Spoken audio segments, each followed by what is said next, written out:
Hello guys, I'm Foxy, and welcome into the radios.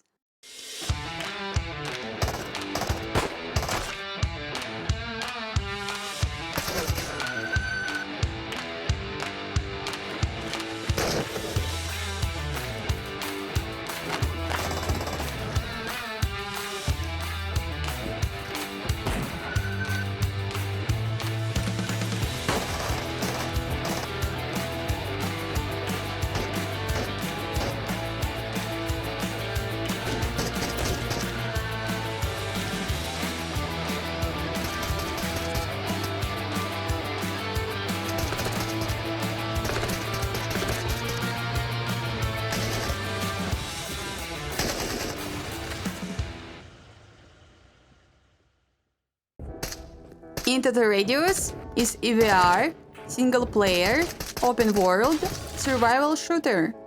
This is the first game that has managed to make me feel depressed, but in a good way. Its setting can be kinda compared with the Stalker or Metro 2033 because of the same source of inspiration. The Roadside Picnic, novel by Soviet sci-fi writers Strugatsky brothers. The game is mainly just two things: atmosphere of fear, despair, and unknown. Not freaking scary though! Woo! And gun porn. I have played it on stream, on story difficulty, and off stream on realistic difficulty, making it almost 50 hours in total. To beat it on the realistic difficulty, I have spent around 28 hours, and in this review, I will speak mostly about this experience. So, let's talk about what I have learned about the game along the way. You ever pissed yourself playing VR? Would you like to? Character. You're a field officer of UNPSC, United Nations Pechorsk Special Committee, organization in charge of exploring Pechorsk's radius anomaly. You have returned after a long absence, you have no memory of the past, and at the start, that's all we know. On your left wrist, you have a watch that shows your health, stamina, hunger, local time, radiation level, armor level, and overweight status. The watch has a backlight for hiking at night. On both of your arms, you have slots for small items, like knives or probes. On the body, we have a handgun holster, a big utility pouch that can hold a lot of different items, 4 mag pouches, and a bit higher, on the chest, 2 more utility slots. You'll probably carry an artifact detector and grenades, medicine, or a torch here. Under your left arm, there is one of this game's masterpieces, a map case. And it's not only a map, it's also a compass, mission log, journal with info about encountered enemies and anomalies, a place to keep notes that you have found, cassette player, tide alarm, and the light. This is, in my opinion, an example of a proper approach to the VR game development, and you will see it in every aspect of the game. This approach I can only describe like this: if something needs to be done by a player, make them do it by hand, not through the menu. Back to the loadout. On your head, you have a slot for a headlamp. Behind your right shoulder, you'll carry your main weapon. Behind your left shoulder is another of these game masterpieces, a backpack. This is the best implementation of VR backpack ever. On the side, there is a slot for some really big items, and then there is a main space. You can shove a whole bunch of stuff here, and sure, it can and will get messy, but I find it superior in comparison with a slot system backpacks. Your only limitation here is the weight. After 30 kilos, your speed will slow down dramatically. It's a really hoarder's dream. Later, you'll also be able to wear a helmet and body armor. You don't have much in terms of personality. We can only guess that you are a former Pechorsk resident, because only they can visit the anomaly. The reason for this is the plot, and I will say no more. Spoilers. Apart from that, you can sleep to heal and time travel. You can eat, Om nom nom nom nom. You can go on a mission and you can play a guitar.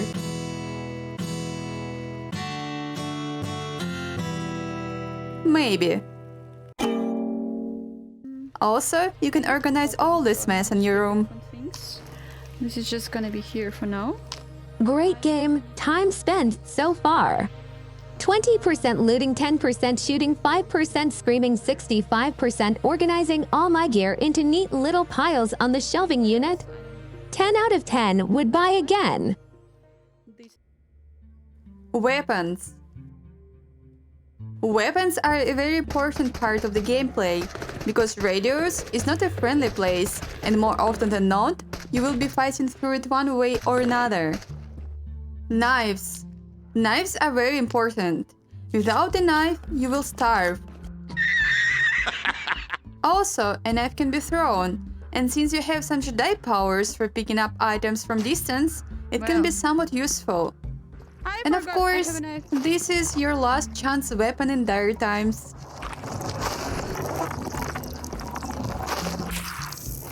Then you have your firearms. Anything from Makarov to Tiger rifle. You better know your gun, because if you cannot get the safety off, don't know how to check if there is a cartridge in a chamber, don't know how to cock it, or don't know how to change a mag fast, you'll die. I don't know what to do! I lost my pistol! I can't fire my gun.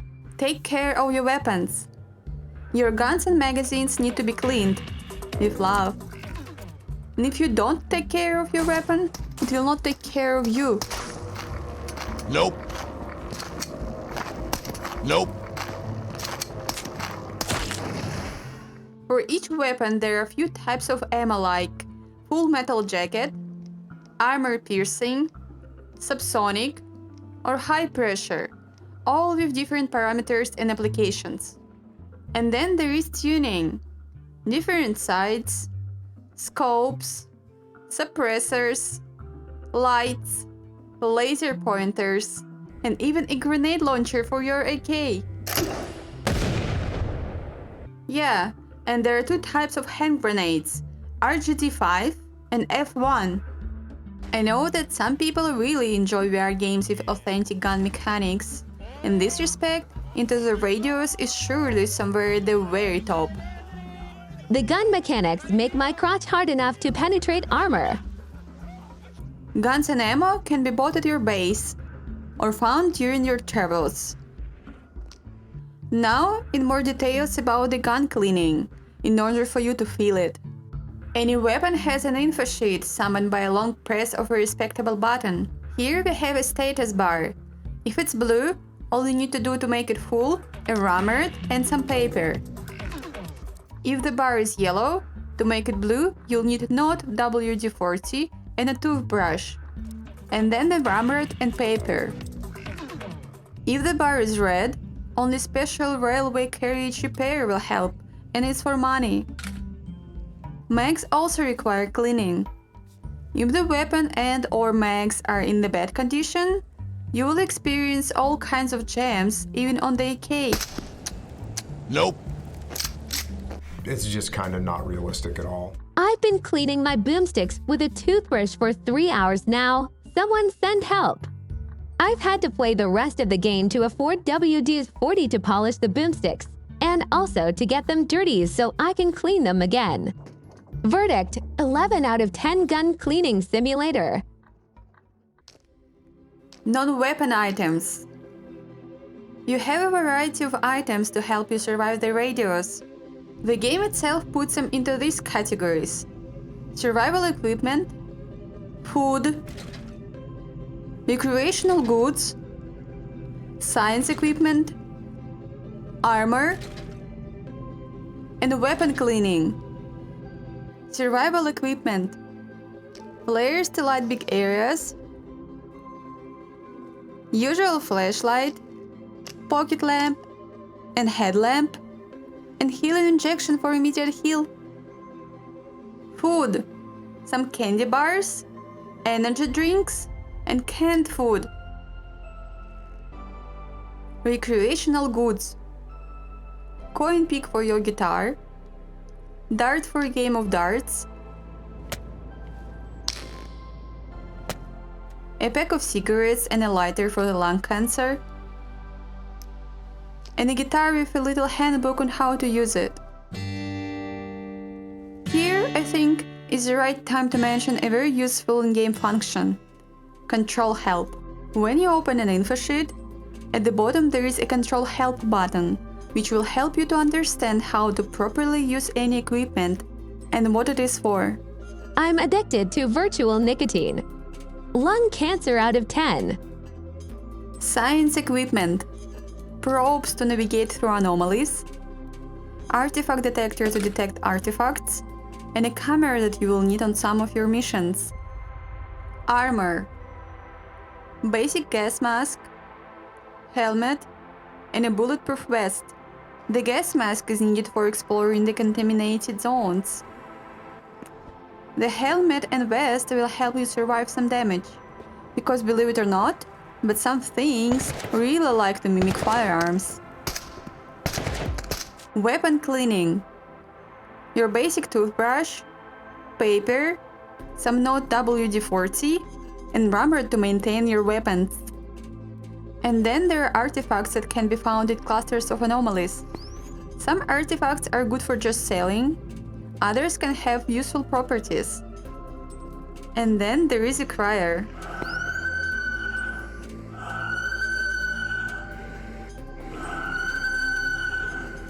No, God! No, God, please, no! The world: Pechorsk, Komi Republic, Russia. Some shit has happened. But what do we know at the start? There is Pechorsk radius anomaly.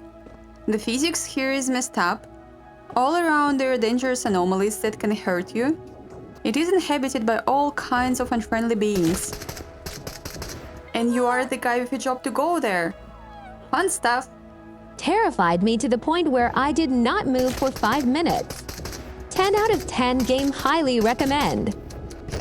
Well, since only the former residents of Pechorsk can visit the anomaly, and also the dive and going a few kilometers away from it, maybe you didn't choose this job. But here we are. First of all, we have the UNPSC base of operations. Here is your room where you can keep your stuff, sleep, take missions, clean weapons, study the map, and make a fireworks show. Nothing happened. Then there is a special UNPSC railway carriage, where you can buy and sell stuff, restore health, complete missions, repair, and upgrade your weapons. And the gun range, where you can get familiar with all the weapons and practice in different ways, even at the kill house.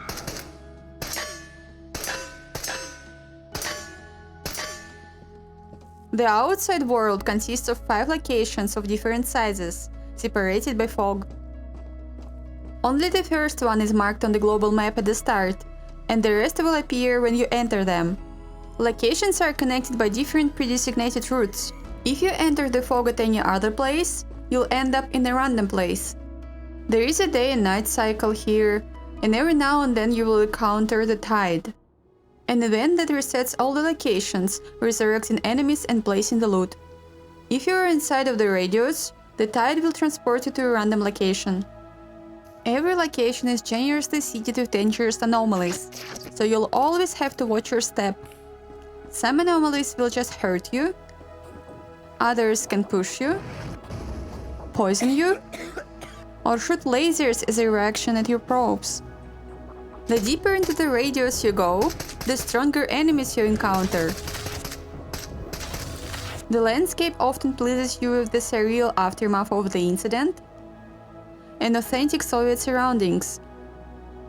While playing into the radius, at least for the first time, you'll probably discover that you don't have a desire to run everywhere. You'd rather walk, not only because of the dangers, but also to closely look at the odd beauty around you. Story: The big part of the fun in this game is trying to figure out what has happened to Pechorsk. You will discover some pieces of the story via cassettes, Explorers. This year marks the 5th anniversary of the event. and notes that can be found during your travels. Also, some of the call people let you hear some stories when you touch them. As far as I'm concerned, the council provided you with the funds to restore the castle, didn't they? I hear them in my head. 10 out of 10. So, what do we have? At some point in time, in the Soviet city Pechorsk and its suburbs, something has happened. Now the whole place is covered with fog, there are dangerous anomalies everywhere, aggressive otherworldly creatures, and in the center of it, a mysterious black sphere. Piece by piece, you will be trying to figure out anything at all with the help of many notes, tapes, and mission descriptions. Also, a very nice girl Katya will be helping us with this impossible task. The block post was part of the Soviet Army's attempt to take control of the situation in the first days following the event. Spoilers. Enemies. Enemies will be the main reason for disturbance for you. In a controlled situation, not many of them will challenge your skills, but if you get caught off guard, you may have to load the last save. I haven't played it that much, but so far it is the best time I've had hiding in a dark corner and fleeing for my life. 8 out of 10 could have enemies more receptive to my cries for mercy. Fragments. A slow and weak opponent that leaves a black sphere after dying. If sphere is not destroyed, the fragment will soon respawn. Phantoms. Phantoms are hardly visible, slow and weak. They will just annoy you and die. Spawns. Fast, small, but noisy, so you'll always be aware of their presence. A black tumbleweed teleported into my face, and I screamed so loudly it scared my pets and woke my wife. 10 out of 10 would scream again. Mimics. Mimics come in different shapes. Policeman, soldier, and a marksman. They can carry anything from a pistol to a sniper rifle, and are pretty accurate, so beware. Seekers. Really creepy guys that like to sneak on you. The most hated enemy in my rating. Sliders. Heavy hitters, but quite noisy, so I have never thought of them as a challenge. I stared at a weird-looking thing with my scope, and it appeared in front of me when I put it down, and I shit my pants.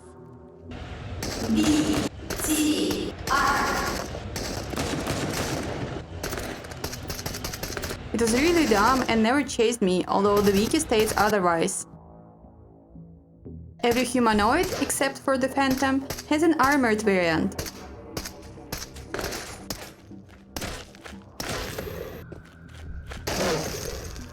The game itself encourages you to be somewhat stealthy and sneaky, but it is for you to choose your own playstyle.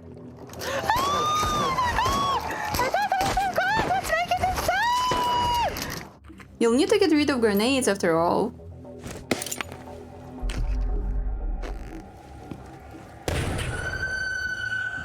And there are no suppressors for GP32. The enemies will not give you any sort of experience points or precious loot. But what will? Missions. Missions are the main reason to go outside. They can be usual and top priority.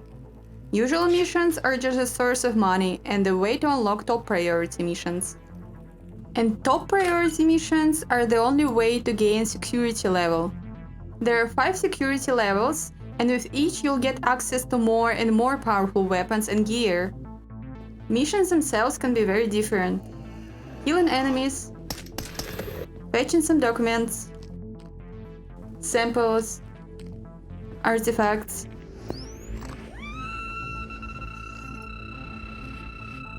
taking pictures of monsters, blowing some reinforced doors, or commencing strange rituals with vague expectations. If the driver's cab is red, point your flashlight straight ahead. But you don't need a mission to go out and explore. It's an open world after all.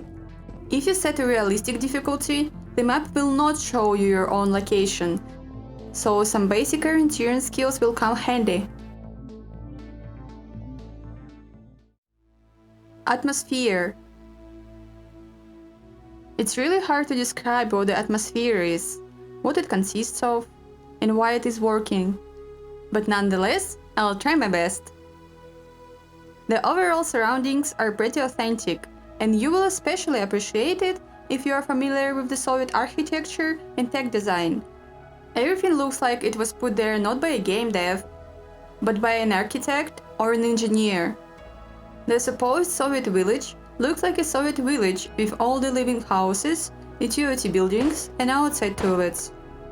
The supposed Soviet factory of reinforced concrete products looks like a Soviet factory of reinforced concrete products, with its main gates, checkpoint, office building, workshops, and storage buildings. The supposed Soviet farm looks like a Soviet farm, with all its fields, barns, and a giant f***ing hogweed. Everywhere we have enough of respectable furniture and other items, such as cutlery, different lamps, radios, paper, etc. And since the incident had happened many years before, there were enough marks of desolation and abandonment, like omnipresent rust and dust clouds when you open the doors. Such roleplay. In many places, the landscape is changed by the incident. The base surroundings, furniture, cutlery, details of finishing are all super authentic. The UNPSC posters are a great finishing touch. I personally have spent a lot of time looking at them. And then there is a guitar. Yeah, the sound design really completes everything. Sudden noises of everyday life before the incident.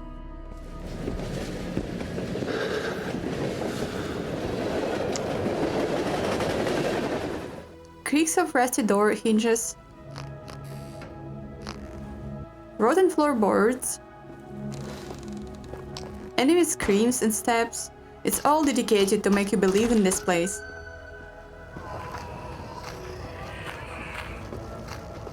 What I am trying to say is probably, it is a very believable world. Its overall appearance, small and not so small details, good interactivity, and sound design immerse you really well. And that's why I don't like to go out at night, because night is creepy dark. The first ever video game that I refunded because it was too scary. It's so very good, but I'm so very weak with horror games. 10 out of 10 would cry again. What I don't like. I read an old gaming journal once, and in each major review it had the "What if I were a developer for this game" section. Author used it for mind exercise about what changes he would make to the game in question. And that's what I'll try to do. Psst, by the way guys, this is an article about one of the best games in existence that you have never heard of, Space Rangers. It's like Sid Meier's Pirates, but in space, and better. Weapon cleaning is a really big part of the game, and I would dare to say it is even too big. Pretty soon I started to take cleaning tools with me on the missions, because one major firefight is enough for your weapon to start having malfunctions. At times I had to clean my weapon 2 or 3 times per hike, and I am feeling really weird cleaning a K after 5-6 dumped mags, because IRL it is definitely not the case. Полностью функционален. I would say that one cleaning per couple of hikes would be more than enough. You can customize the weapon breakdown rate at the start of your game, but I didn't know that at the time. The artifact system could be much deeper. Right now the only artifacts I find useful, meaning I keep them instead of selling right away, are regen and Night Eye, because they save you a ton of money and keep you alive. I would like to have artifacts with aura-like effects when you have them in a certain slot. Maybe a proper night vision artifact that you don't have to hold, armor artifact, or even an artifact that makes all your actions really quiet for the price of damaged hearing. Additional pouches for your pistol mags would be great, because I've ended up using my utility pouch to store 3 additional pistol mags among other things. I see no reason to have some of my weapons' iris sights to be off, like most of the AKs have something weird going on for them. AKM shooting high and to the right. AK-74 shooting low, but actually has this weird system set up where you need to aim differently. AK-74M also shooting low. By the way, this is an article from a website of an AK manufacturer about aiming from AK. Torch's reach is really short, but I am thankful enough that I don't have to change batteries in them, so I am willing to overlook this one.